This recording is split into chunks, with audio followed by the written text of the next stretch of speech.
Usa ka opisyal sa Cebu City Fire Office ang na-entrap sa National Bureau of Investigation human ilambigit sa kasong pagpangwarta sa usa ka BFP recruit nga nagkantidad og 400,000 pesos. Ang entrapment operation nahuli-cam. Sayran atong detalye nining report. Sa CCTV footage, makita ang pag-abot sa usa ka lalaki nga nakig-meet up sa usa ka babae sa usa ka kan-anan sa dakbayan sa Sugbo. Makita nga mitunol og bag ang lalaki ngadto sa babae o gibutangan sa babae og puti og baga nga sobre. Sulod sa bag o gitunol pagbalik ngadto sa lalaki.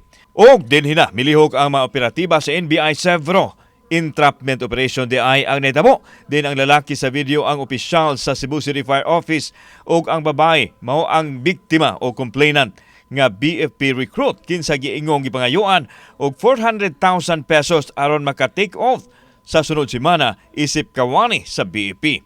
Giingong nisunod ang complainant sa tanang proseso aron makasulod sa serbisyo apan gipangayuan gihapon sa maong kantidad. We received a complaint, a walk-in complainant who alleged that nang-apply siya sa maong ahensya.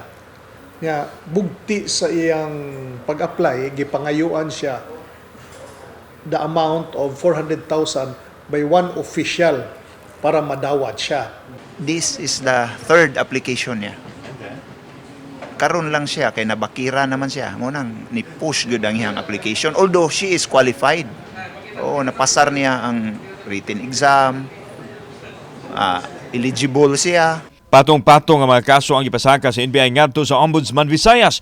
Batok sa opisyal sa BFP sa Cebu City, kinsa ginganlan ang identity niini aron makainganyo sa uban pa mga recruits nga nakasinati og ingon niining sistema sa pagpatimaw sa buhatan sa NBI 7. This official is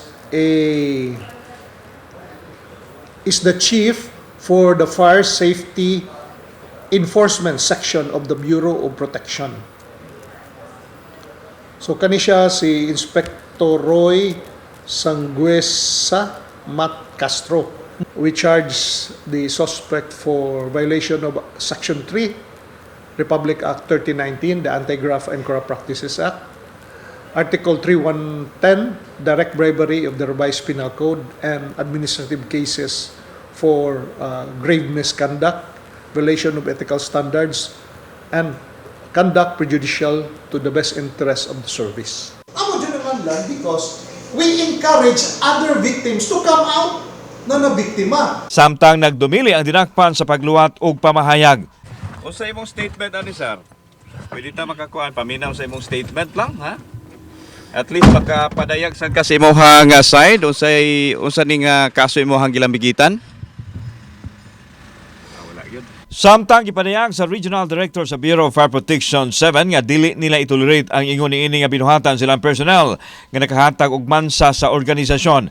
Nagpahigayo na og lawom nga investigasyon ang BFP mahitungod sa nalambigitan silang sakop. It was a very bad news for us because it will truly tarnish the image of the Bureau of Fire Protection, not only of BFP Region 7 but of course the whole BFP. But then one thing I will say again and again, we do not tolerate such unlawful activities. Giklaro usab ni Chief Superintendent Hinabe nga walay papila ang akusado opisyal sa recruitment tungod kay ang regional office mao in charge samtang nadakpan nga opisyal na assign sa Cebu City Fire Office. We will put him on a sa holding facility, sa ma-float muna siya for the meantime. Then of course we have to adjust those mga assignments intended for him na mo-provide.